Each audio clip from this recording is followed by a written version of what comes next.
السلام عليكم ورحمة الله وبركاته. الحمد لله رب العالمين، أشهد أن لا إله إلا الله وحده لا شريك له ولي الصالحين، وأشهد أن سيدنا ونبينا محمدا عبده ورسوله الصادق الأمين. اللهم صل وسلم وبارك على سيدنا محمد وعلى آله وصحبه ومن تبعهم بإحسان إلى يوم الدين. سبحانك لا علم لنا إلا ما علمتنا إنك أنت العليم الحكيم. Para hadirin kaum muslimin muslimat, mukminin mukminat, semoga senantiasa dimuliakan dan diberkahi Allah Subhanahu wa taala. Dalam kesempatan yang singkat ini, saya ingin mengingatkan beberapa amalan. Menurut saya amalan ini rata-rata sudah ditahu oleh orang dan hafal, tapi cukup banyak yang melalaikan, tidak menyadari amalan yang sederhana ini dianugerahkan oleh Allah dengan pahala yang amat-amat besar. Yang pertama, bacaan Al-Quran. Banyak orang yang malas membaca karena tidak bisa baca, atau alasan tidak mengerti artinya. Daripada saya baca tak faham artinya, mendingan tak usah baca. Itu bisikan syaitan. Yang membisiki seperti ini adalah syaitan. Buat apa kamu baca? Kan kamu tak faham. Mendingan tak usah baca, supaya kita meninggalkan bacaan Al-Quran. Sedangkan dijanjikan oleh Allah Subhanahu wa taala dan juga Rasulullah sallallahu alaihi wasallam, setiap satu huruf 10 kebaikan. Bukan setiap amal. Semua hitungannya dengan amal. Salat 5 waktu dapat pahala 50. Salat duha dapat pahalanya. Salat qiyamul lail ada pahalanya. Sunnah fajar sebelum azan, sudah azan sebelum salat, itu pahalanya sama dengan dunia dan seisinya, seluas dunia dan seisinya. Ini sunnahnya. Kira-kira gimana yang wajib? Rasulullah SAW bersabda di hadis yang sahih, la aqulu alif lam mim harf, walakin alifun harf wa lamun harf wa mimun harf. Alif lam mim bukan satu huruf, tapi alif satu huruf, lam satu huruf, mim satu huruf. Cuba kalau kita baca setiap hari satu halaman aja, berapa kita mendapatkan nilai pahala? Hitung, silakan. Bawa kalkulatornya dan hitung sendiri. Tak ada yang sia-sia di sisi Allah. Membaca Al-Quran walaupun tidak memahami isinya, tetap terhitung setiap satu huruf 10 kebaikan.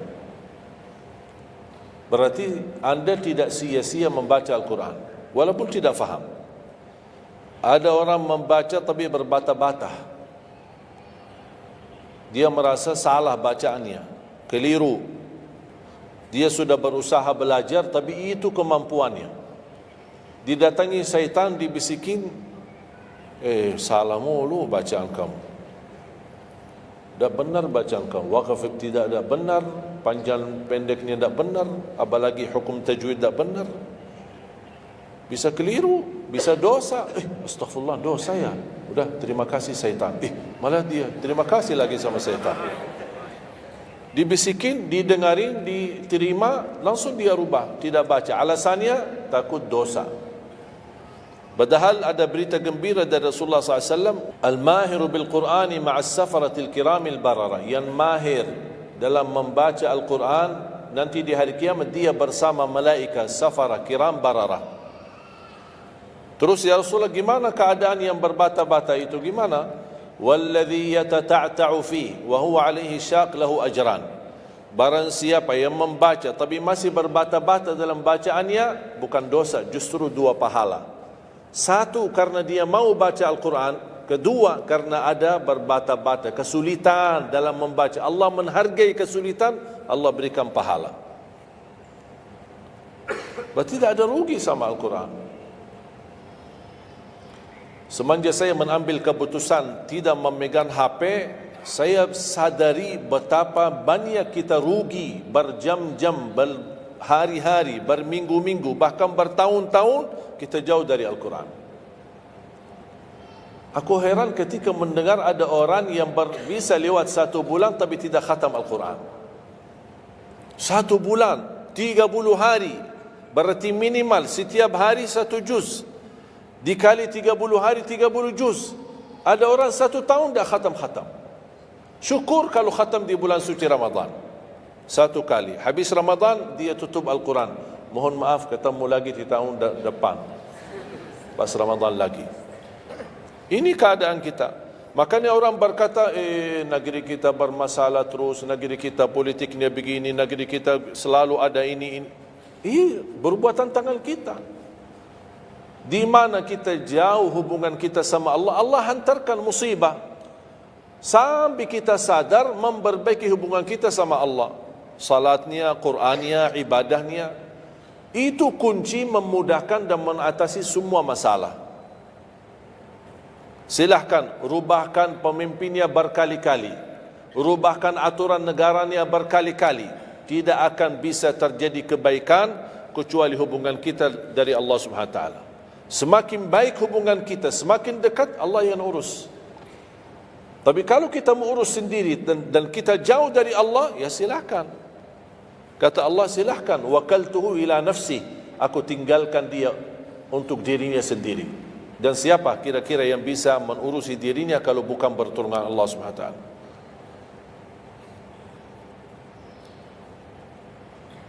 Jangankan bisa khatam Al-Quran dalam 30 hari, jangan 1 juz dalam 1 hari, 30 hari bisa dikhatam dalam waktu 10 jam. Saya pernah tes, menghitungkan waktu, bawa alarm, membaca dari subuh sampai zuhur. Tiba waktu zuhur, saya stop alarmnya, saya lanjut lagi habis zuhur. Sampai asar, lanjut lagi habis asar, lanjut sampai maghrib.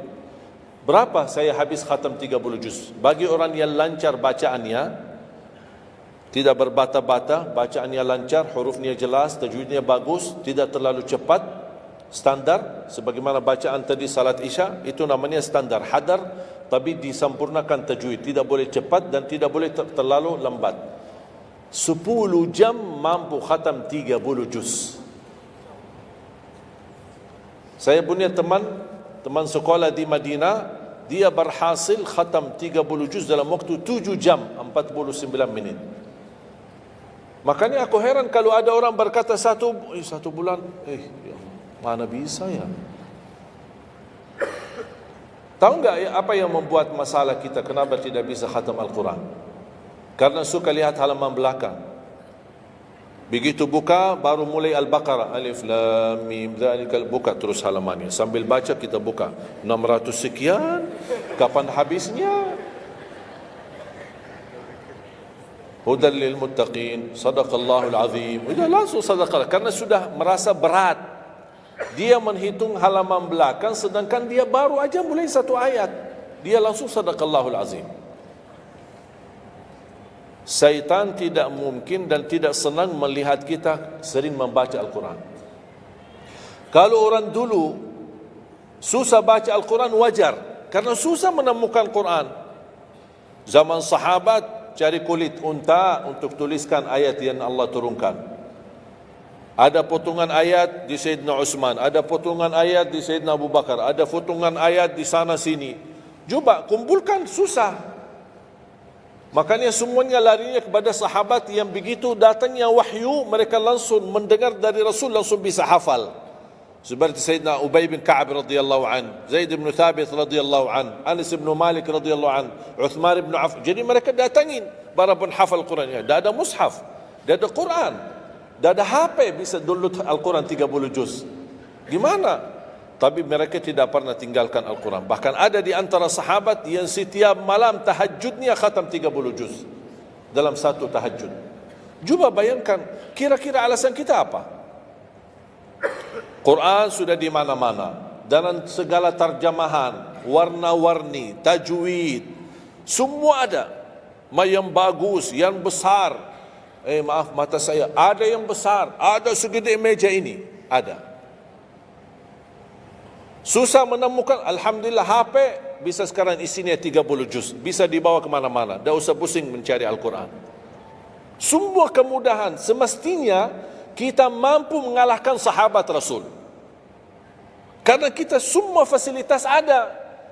Apa yang kita mau bilang sama Allah? Ada seorang, mungkin Bapak Ibu pernah nonton di acara Hafiz Indonesia, namanya Kaila, buta. Dia setiap hari, saya tanya, kamu berapa murajaah bacaan Quran setiap hari? 5 sampai 7 juz. Buta, 5 sampai 7 juz. Saya kaget, tak panyakan, kan kasihan kamu. Dan kebetulan kamu sudah punya uzur, kamu dah baca Al-Quran sama sekali, ana yakin Allah maafkan. Buta, dah bisa. Tahu enggak jawabannya apa? Saya malu sama Allah menjadikan buta saya alasan tidak baca Quran. Ini anak usia 7 tahun, malu sama Allah menjadikan buta, padahal ini ujian. Butanya dari Allah, bukan dari dirinya. Tapi dia malu menjadikan buta itu alasan tidak baca Quran. Pertanyaan saya, alasan antum apa?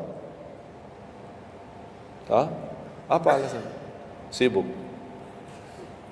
belum ada waktu. Ya, saya maklum, belum ada waktu. Memang dunia ini bikin stres, makanya tidak ada waktu. Saya nasihatkan mulai hari ini, jangan kasih Al-Quran sisa waktumu. Dalam istilah, kalau ada sisa waktu, insya Allah saya baca Quran. Kalau itu niatnya, dah bakalan. Tapi tolong utamakan Al-Quran dalam sehari-harimu. Minimal mulai harimu baca Quran, tutupi harimu baca Quran. Jangan tunggu sisa waktu. Wallahi Al-Quran keberkahannya luar biasa. Kesumbuhan, petunjuk, keberkahannya, menjaminkan ke surga, selamat siksa neraka, selamat dari siksa kubur. Banyak anugerah. Sayang, kadang-kadang kalau kita mendengar ada seorang da'i atau seorang ustaz, materi-materi bukunya bagus, isinya bagus, kita kejar. Di mana buku itu jual? Kita cari informasi, di mana buku itu jual? Ini tulisan manusia, kita kagumi, kita banggakan, kita suka dan kita ikuti, bahkan kita kejar di mana-mana. Al-Quran kalamullah. Masa kalam manusia lebih mulia di hati kita daripada kalamullah? Silahkan, boleh kagumi apa penyampaian ustaz, da'i, tapi jangan melebihi apa kata Allah. Jangan kita terharu ketika mendengar seorang berceramah, tapi berkali-kali kita simak ayat suci Al-Quran, tidak pernah meneteskan air mata, seperti mendengar surat kabar atau koran. Masalah.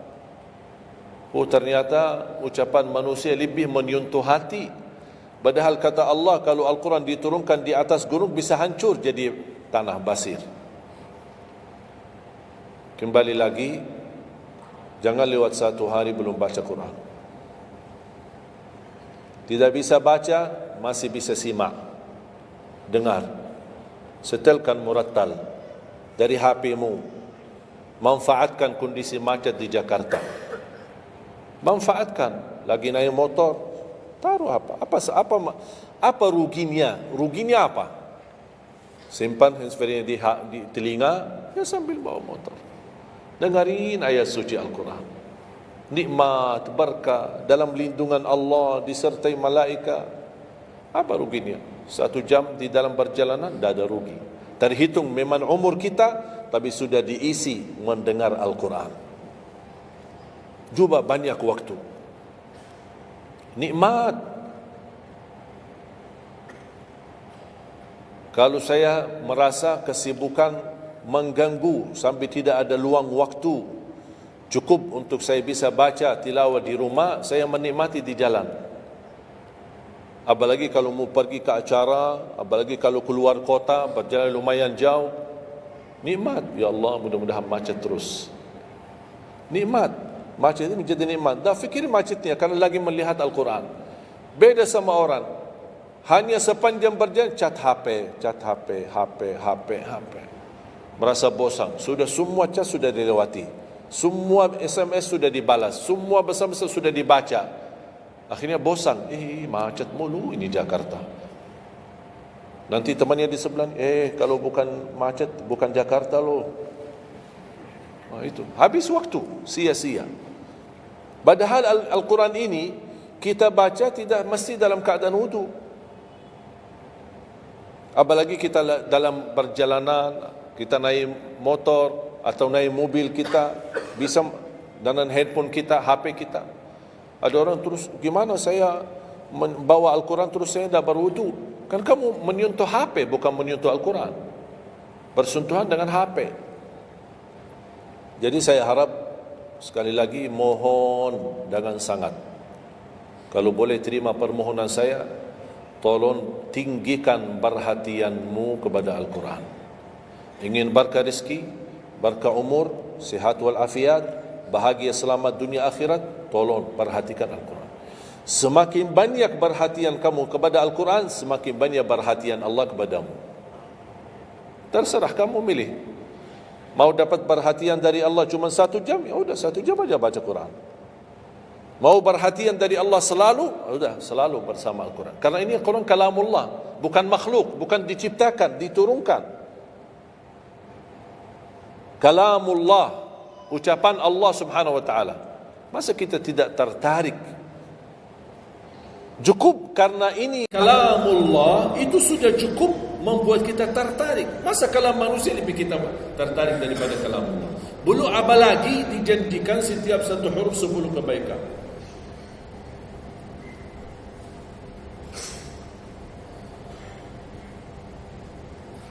Kira-kira siap? Minimal mulai harimu baca Quran, tutupi harimu baca Quran. Habis bangun, sebelum beraktivitas baca. Baca apa? Bebas.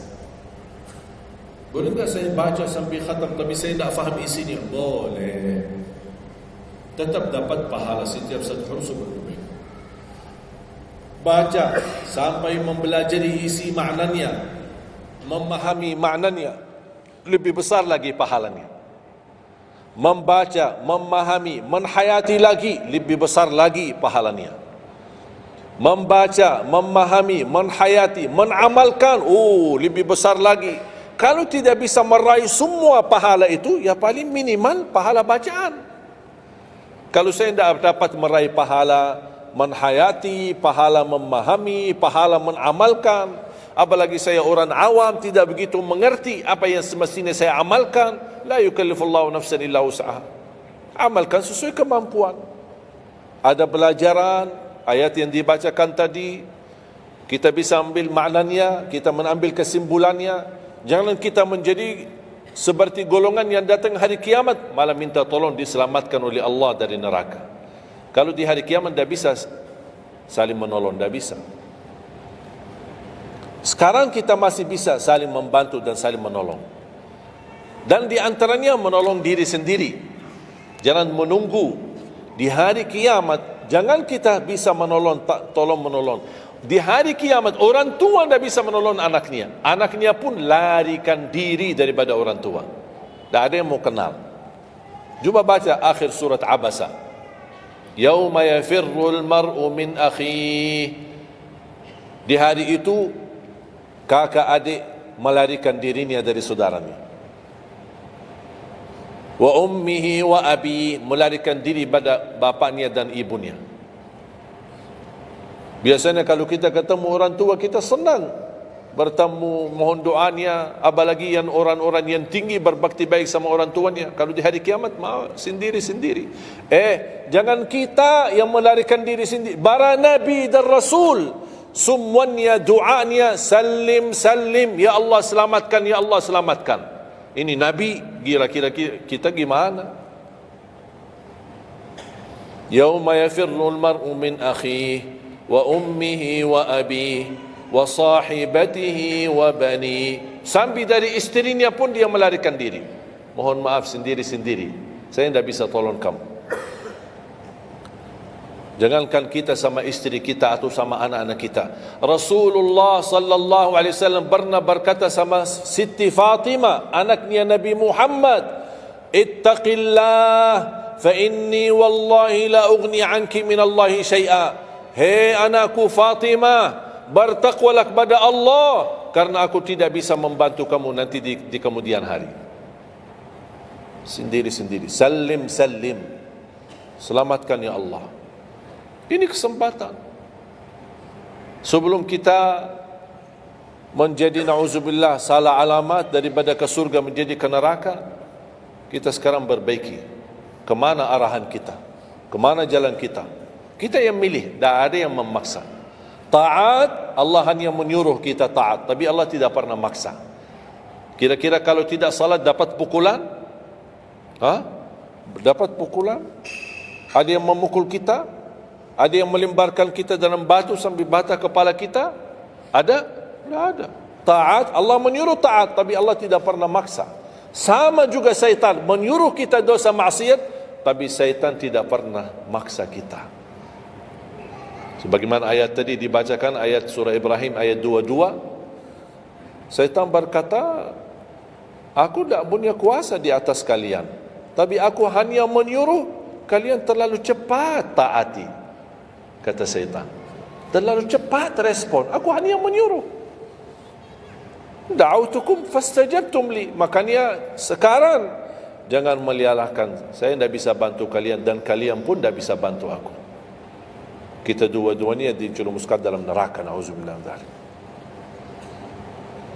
Oleh karena itu jemaah sekalian, kesempatan, mumpun masih kita umur, masih punya kesehatan, manfaatkan. Karena akan datang satu saat, sekarang bukan masalah umur, masalah sehat. Tiba-tiba bisa sakit, virus di mana-mana.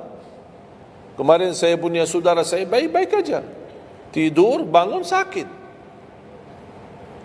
sampai matanya, mukanya macam sakit. Tiba-tiba tak bisa berbicara baik-baik, tak bisa baca Al-Quran dengan baik, tak bisa salat dengan baik. Ini kan mengganggu. Makanya Rasul mengingatkan, ketika anda sehat dan masih punya umur, jangan sia-siakan, karena akan datang satu saat anda tidak sehat dan tidak bisa maksimal ibadah. Selama anda masih bisa dan mampu maksimal ibadah, manfaatkan, jangan dirugikan.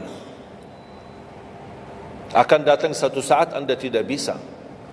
Saat anda berdiri, manfaatkan salatmu saat berdiri. Besok akan datang satu saat anda tidak bisa berdiri. Bahkan ada orang yang ingin sekali sujud, tapi dia bisa karena sakit lutut. Dia tidak bisa lipatkan kakinya, tidak bisa sujud. Betapa banyak orang yang merugi ketika dia sehat, dia tidak memanfaatkan dan menikmati ibadahnya. Yang kedua, doa azan. Setiap hari kita mendengar azan 5 kali. Sayang sekali banyak yang sibuk dengan handphonenya. Azan ini panggilan Allah.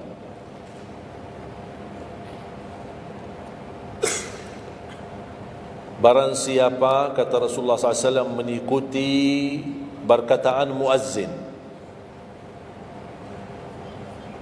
artinya muazzin mengucapkan Allahu Akbar, Allahu Akbar, kita ucap Allahu Akbar, Allahu Akbar. Asyhadu an la ilaha illallah, asyhadu an la ilaha illallah, asyhadu anna Muhammadar Rasulullah, asyhadu anna Muhammadar Rasulullah. Habis wa asyhadu anna Muhammadar Rasulullah, kita berkata wa ana asyhadu an la ilaha illallah wahdahu la syarikalah wa anna Muhammadan abduhu wa rasuluh. Raditu billahi rabba wa bi Muhammadin nabiyya wa bil islami dina. Sebagaimana diriwayatkan Imam Muslim.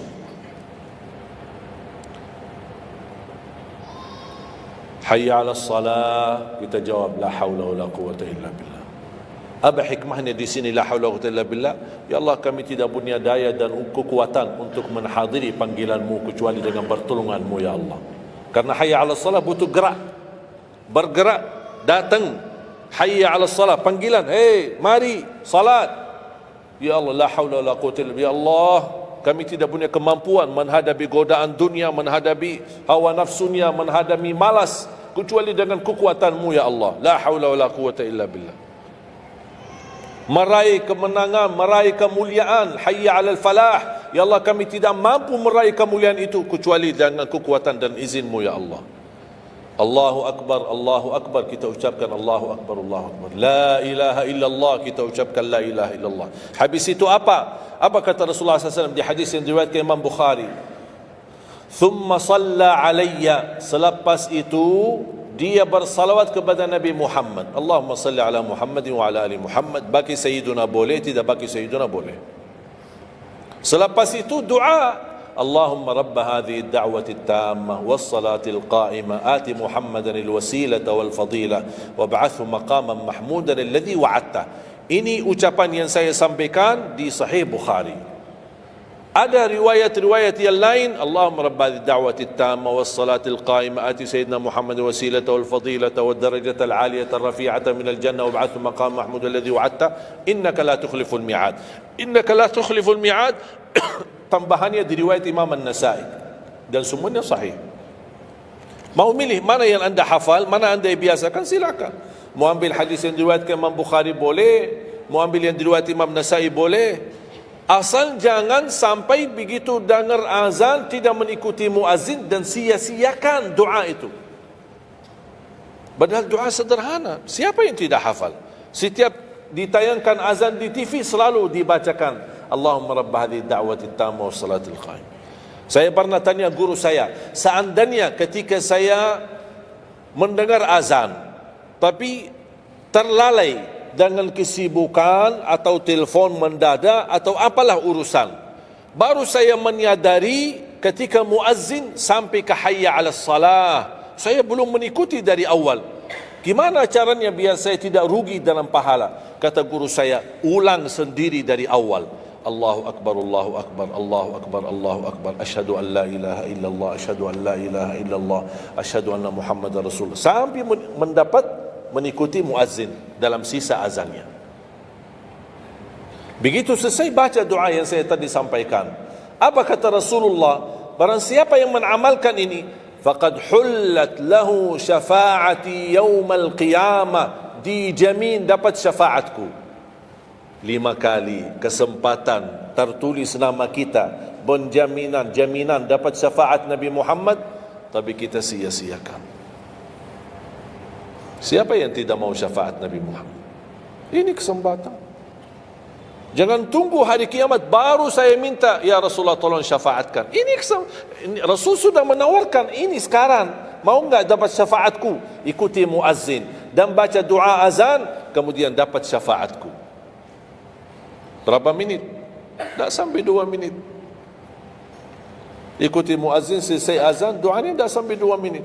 Allahumma salli ala Muhammad wa ala ali Muhammad. Allahumma rabb ad-da'wati at-tammah was-salatil qa'imah ati Muhammad. Dan sampai akhir. Innaka la tukhliful mi'ad.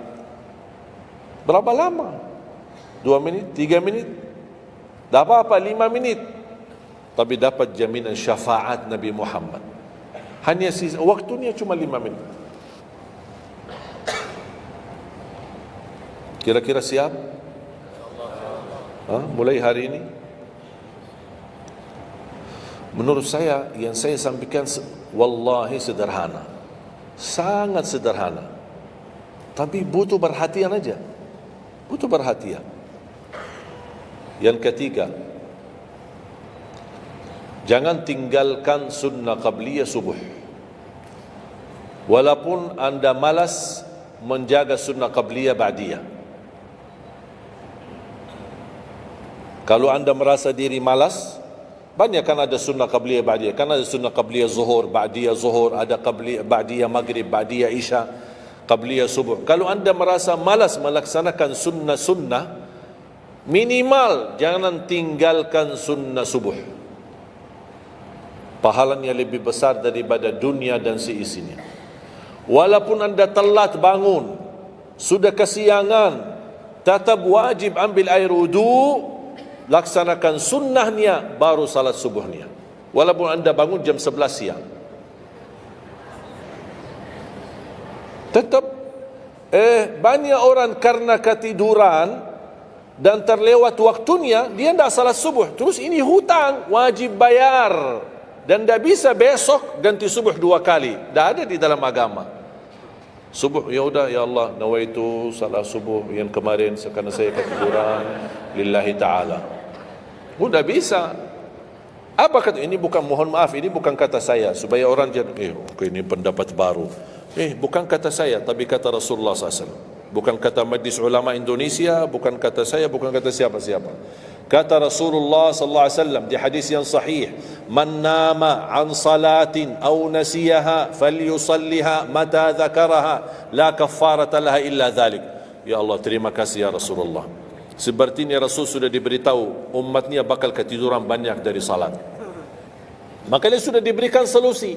Seandainya ketiduran, ini juga kata Rasulullah, man nama an salatin, silahkan nanti anda pas pulang buka di Google, biar lihat sanad hadisnya ini. Oh, Syekh Ali kau bawain hadis yang dah benar ini. Silahkan. Tahu, kenal tak Syekh Google? Syekh Google kenal? InsyaAllah semua ilmu dia tahu. Tinggal masukin aja. Barang siapa yang ketiduran dari salat, hadis. Terus klik, dia keluar. Semua dasarnya apa itu dijelaskan. Semua. Mu bahasa Arab ada, mu bahasa Indonesia ada, mu bahasa Inggris pun ada. Syekh Google hebat.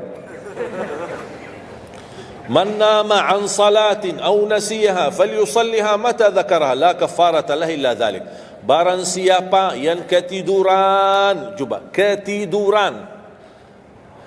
Tidur menurut ulama dianggap uzur.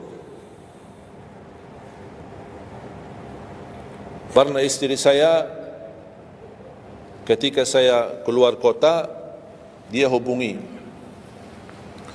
dan dia bangun kesiangan, kira-kira jam 8. Dia telefon dan nangis. Kenapa nangis? Sakit? Enggak, ketiduran tadi subuh. Ya udah, ambil air wudu, salat subuh. Rasulullah aja pernah ketiduran dari salat subuh. Yang tidak boleh, jangan terlalu sering. Kalau sekali-kali karena sakit, terlalu lelah, capek, Allah maklumlah kita manusia lemah. Tapi jangan setiap hari ketiduran. Ya Allah, maaf ketiduran ya. Kira-kira di jam kantor, kalau setiap hari kita telat, alasannya, ya maaf bos, ketiduran. Besok lagi alasan yang sama, maaf ketiduran. Besok lagi alasan yang sama. Kira-kira gimana? Dipecat enggak? Dipecat. Malu kita, sama manusia aja tidak berani kita dengan alasan yang sama, kita selalu itu aja. Masa sama Allah kita berani? Sekali-kali boleh uzur. Capek, sakit, sekali-kali, tapi jangan terlalu sering. Ketika kita bangun, jam berapapun, wajib laksanakan. Karena kata Rasulullah, tidak ada kafarah yang lain. Tidak ada kata ganti dengan uang, atau ganti dengan sedekah, atau ganti dengan, tidak bisa. Tunaikan. Falyusalliha, kata Rasulullah, falyusalliha, segerakan salat itu jam berapapun, walaupun kesiangan.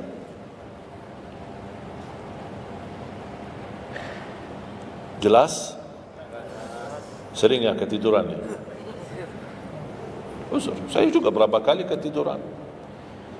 Bukan berarti saya tidak pernah ketiduran, berapa kali. Bisa ada orang habis tahajud, terlalu lelah, capek, dia mau hanya istirahat saja di atas sajadahnya. Pas bangun sudah jam 7. Padahal Masya Allah tahajud. Semangatnya tahajud tapi ketiduran salat subuh. Makanya ini harus disesuaikan kemampuan.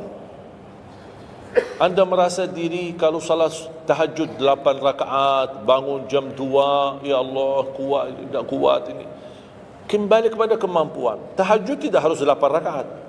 Tahajud tidak harus 20. 2 rakaat, tutup witir sudah tahajud.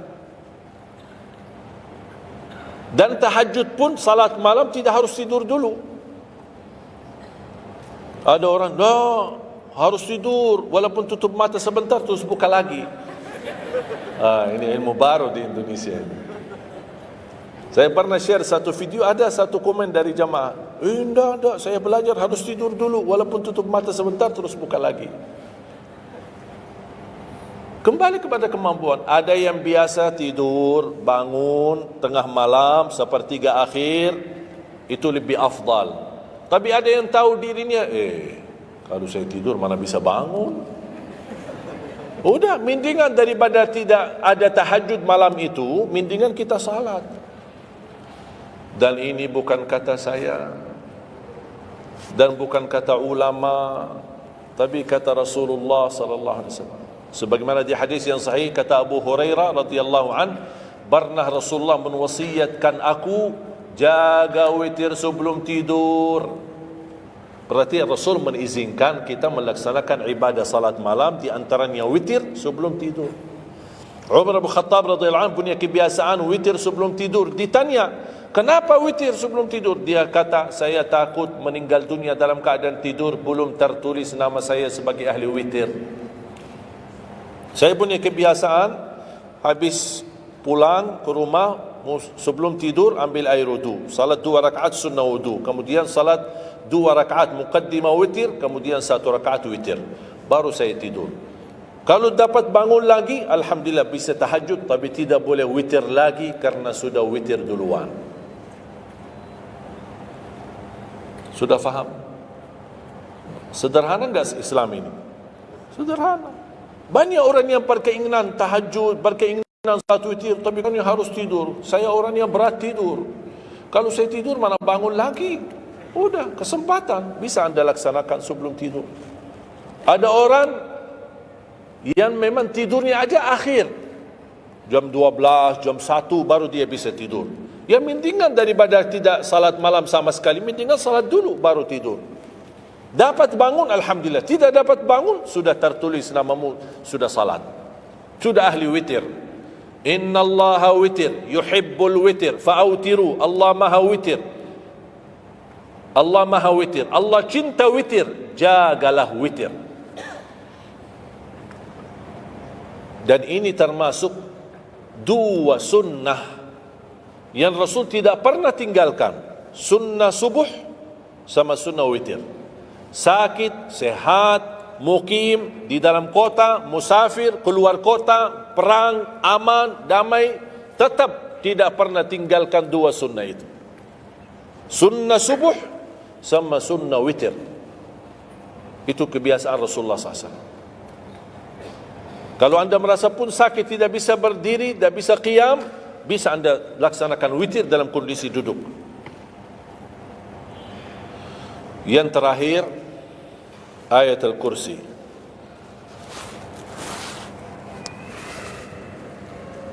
Jangan tinggalkan ayat Al-Kursi lepas salat.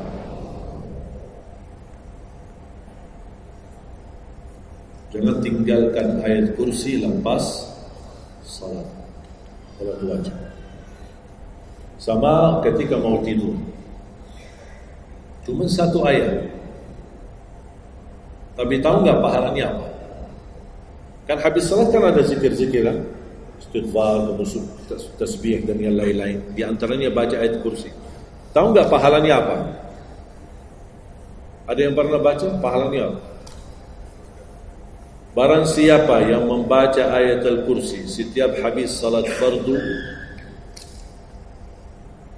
Laisa bainahu wa bainal jannati illa an yamut. Tidak ada sesuatu yang mampu menghalanginya masuk surga kecuali menunggu mati. Cuma baca ayat kursi. Dan ketika mau tidur,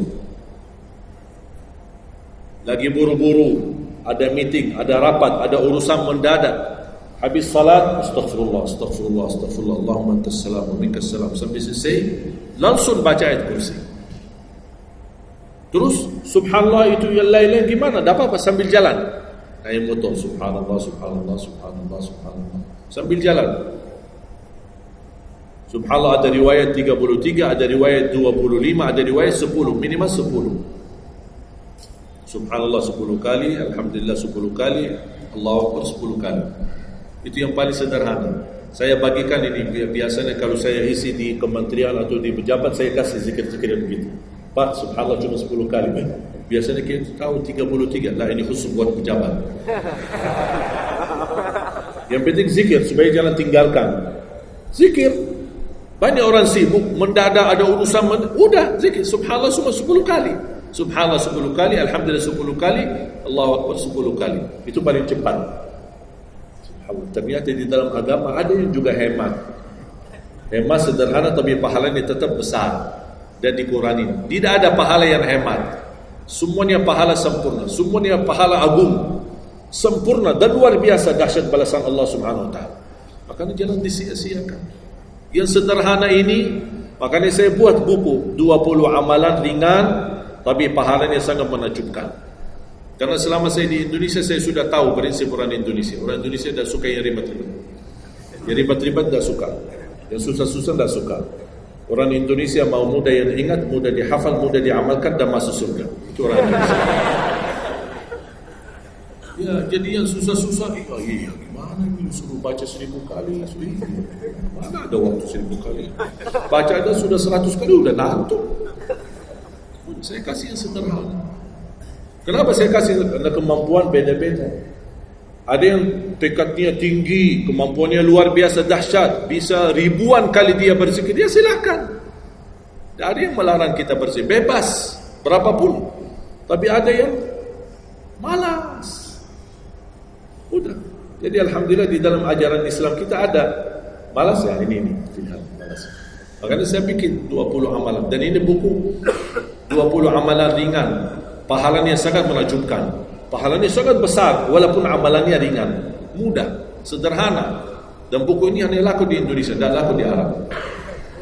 Karena cocok dengan budaya Indonesia, saya sudah hafal. Sama dengan bacaan. Mohon maaf tadi kepanjangan insya-Allah. Pas begitu saya ingat merindukan kota Madinah, suasana Madinah. Pas di rakaat yang kedua saya, ya Allah, ini saya di Indonesia. Makanya saya tidak jadi panjang rakaat kedua, biar lebih cepat. Karena memang budaya ini tidak bisa panjang-panjang, lama-lama tidak bisa. Kalau kulhu bisa dibagi dua, terima kasih. Kita lihat tarawih kan salah satu contoh tarawih. Walaupun 23 rakaat jumlahnya banyak, tapi ayatnya pendek. Al-Hakum qul al-Asr qul al-Humazah qul. Ini budaya. Kita kan hormati budaya, harus belajar. Walaupun ada sekarang ada beberapa masjid yang panjang, ya nanti balik kepada kemampuan, tapi tidak boleh saling menyalahkan. Ada orang yang suka, enggak saya mau yang qul, ya udah sana. Masih qul di sana, masih kita kan. Yang penting kita bisa jaga salat. Dan yang terpenting dalam salatnya adalah yang terjaga kekhusyuan. Bukan masalah jumlahnya, bukan masalah kepanjangannya, tapi kekhusyuan. Tumanina, karena tumanina rukun dalam ibadah salat. Sama seperti rukun qiyam, rukun baca al-Fatihah. Tumanina. Apa itu tumanina? Ketenangan dalam salat. Bacaannya tenang, gerakannya tenang. Bukan kejar-kejaran. Imamnya baru baca Al-Fatihah, sudah amin, makmum belum selesaikan ini, terus dikejar imam. Imam Allahu Akbar, sami'allahu hamdah, Allahu Akbar, Allahu Akbar, Allahu Akbar. Makmum jadi kasihan. Kejar, dia tidak bisa baca. Wallahi makmum tidak bisa baca apa-apa. Hanya fokusnya bisa kejar imam. Yang penting jangan sampai tertinggal imam. Yang saya fikirkan, kasihan yang tua-tua, bapak-bapak. Gimana yang bapak-bapak? Kalau yang muda-muda masih bisa kejar imam, terus yang bapak-bapak gimana? Setiap gerakannya batuk 10 kali. Rukuk batuk lagi, sujud batuk lagi. Karena pelan-pelan gerakannya. Saya pernah ada satu kejadian ketika masuk salah satu kampung, kita lewati, saya mampir, samping saya ada bapak lumayan tua, gerakannya juga pelan-pelan. Yang saya kasihan, Imam Allah, saya suka pas ketika takbir, Allah, Bismillahirrahmanirrahim, Alhamdulillahirrahmanirrahim, Astagfirullahaladzim. Barusan enak, takbirnya enak, bacanya kenapa enggak? Ini pelan-pelan aja, santai aja, santai. Walaupun baca satu ayat dua, bukan masalah berapa banyak bacaannya, yang penting kekhusyuan, tumakninah, karena rukun tumakninah. Allahu Akbar, sami Allahu hamdah. Saya lihat bapak ini sebelah saya masih bisa kejar imam. Bapak ini dah kejar-kejar. Imam sudah rukuk, bapak belum rukuk. Begitu imam sami Allahu hamdah, bapak dah jadi rukuk, diikut sami Allahu hamdah. Astagfirullahalazim. Pas sujud, kita sudah sujud 2 kali. Bapak kan pelan-pelan sambil batuk. Terus dia turun sujud. Pas dalam kondisi sujud, kita sudah berdiri, bapak kan baru dia turun, dia berdiri lagi. Astagfirullahaladzim. Pas di rakaat yang kedua, saya megang tangannya, Pak, kita pulang aja deh. Biar bapak salat di rumah. Kasihan bapak tidak bisa salat, tidak bisa rukuk, tidak bisa sujud, tidak bisa apa-apa. Makanya tumakninah bukan wajib, bukan sunnah, tapi rukun dalam salat, dan tidak sah walaupun salat sunnah. Tidak sah salatnya seorang kalau dia tidak membawa tumakninah. Tidak sah. Disiarkan, di-sharekan, diviralkan, dia bilang ada 23 rakaat 7 menit. Menurut saya tidak usah panjang lebar dibahas. Tidak sah, sudah selesai. Karena meninggalkan, sama dengan orang salat tapi tidak baca Al-Fatihah. Kira-kira sah tidak? Tidak sah. Gimana kira-kira bacaan Al-Fatihah? Oleh karena itu jemaah sekalian, mari kita sama-sama, apalagi tidak lama lagi kita menyambut bulan suci Ramadan. Saya harap kita mencintai budaya kita, mencintai negeri kita, tapi harus hal yang perlu diluruskan, harus diluruskan. Apalagi yang terkait ibadah salat, tarawih. Tidak masalah masjid 11 rakaat, ada masjid 23 rakaat, jangan ribut. Tidak masalah. Yang mau 11 silakan, yang mau 23 silakan. Yang penting kita bisa melaksanakan salat dengan baik. Apalagi alhamdulillah sudah sekarang muncul banyak para imam-imam, pemuda-pemuda yang bacaannya merdu, yang bacaannya indah. Kita bisa menikmati suasana bulan suci Ramadan. Bacaannya tidak mesti panjang-panjang. Walaupun rata-rata di Indonesia jarang kita menemukan masjid yang khatam. Dulu saya ingat waktu saya masih di Lombok, kita ingat salat tarawih khatam 30 juz, dan salat tahajud di 10 malam terakhir khatam lagi 30 juz. 2 kali kita khatam dalam 1 bulan Ramadan. Tapi ini karena permintaan dari lingkungan dan jamaah. Kalau tidak ada permintaan susah. Apalagi orang baru datang. Saya sering memperhatikan orang baru datang kayaknya salah masuk masjid. Pas begitu melihat imamnya kepanjangan, masjid apaan ini?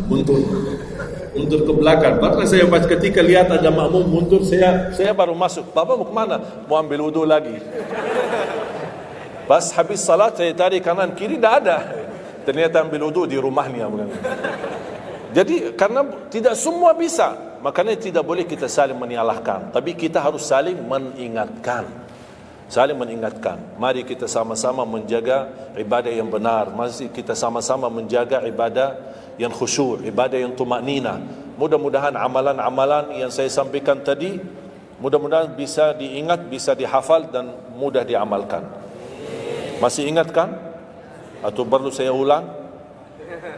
Amalan pertama, Quran. Minimal mulai harimu baca Quran, tutupi harimu baca Quran. Yang kedua, ikuti muazzin, sama juga disertai doa azan karena jaminan dapat syafaat Nabi Muhammad SAW. Yang ketiga,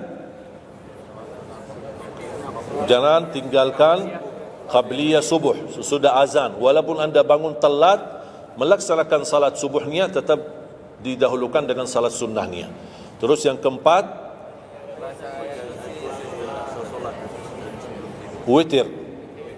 Witir. Jangan lewat satu malam belum witir. Walaupun anda bisa laksanakan witir habis salat sunnah ba'diyah Isya atau sebelum tidur anda di rumah bisa laksanakan witirnya. Terus yang keenam ayat kursi setiap habis salat fardu.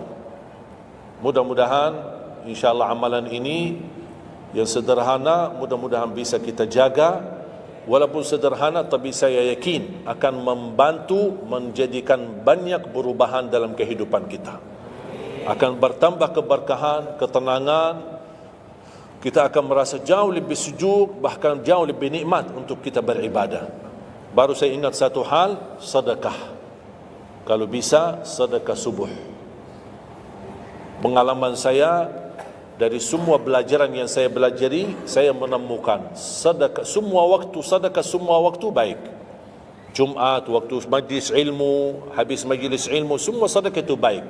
Tapi saya menemukan sedekah subuh itu yang paling baik, yang paling dahsyat, yang paling cepat terkabul hajat kita. Kenapa sedekah subuh dahsyat? Karena setiap waktu subuh Allah turunkan malaikat, tugasnya cuma satu, mendoakan orang yang berinfak di subuh hari. Tidak usah payah dan susah cari orang miskin subuh hari. Mulai malam ini anda sediakan kota amal dalam rumahmu. Atau anda bisa pinjam seperti kota amal ini Darut Tauhid ya, ini bisa anda pinjam atau minta sama Darut Tauhid. Anda bisa simpan di rumah. Setiap habis subuh sebelum beraktivitas isi sedekah. Yang lebih dahsyat lagi sedekah yang disertai doa. Karena wallahi terjamin doamu terkabul dengan wasilah sedekah subuh. Sakit, ya Allah, aku mohon dengan berkat sedekah ini sembuhkan penyakitku.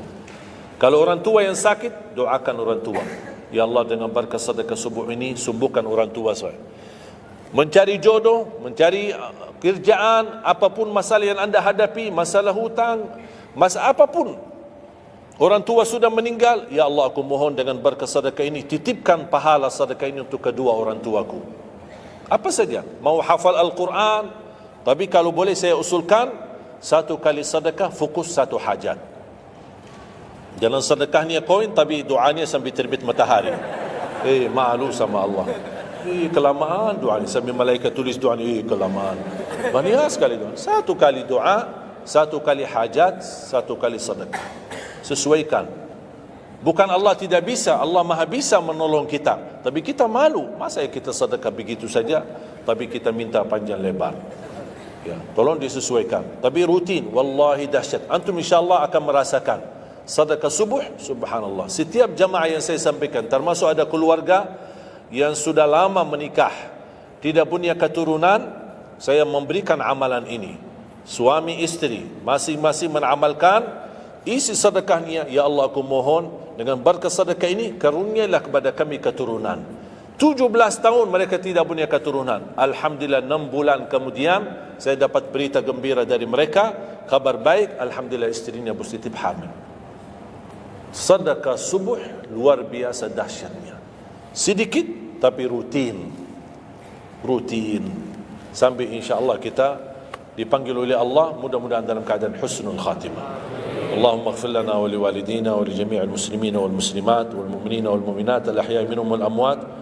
Allahumma ya Allah, jadikan pertemuan ini membawa barakah bagi kami, jadikan sisa umur kami lebih baik daripada yang sudah lalu, jadikan segala perjuangan kami, sedekah kami, infak kami, amalan salih kami menjadi pahala besar di sisi-Mu ya Allah, menjadikan membawa syafaat bagi kami di hadapan-Mu hari kiamat.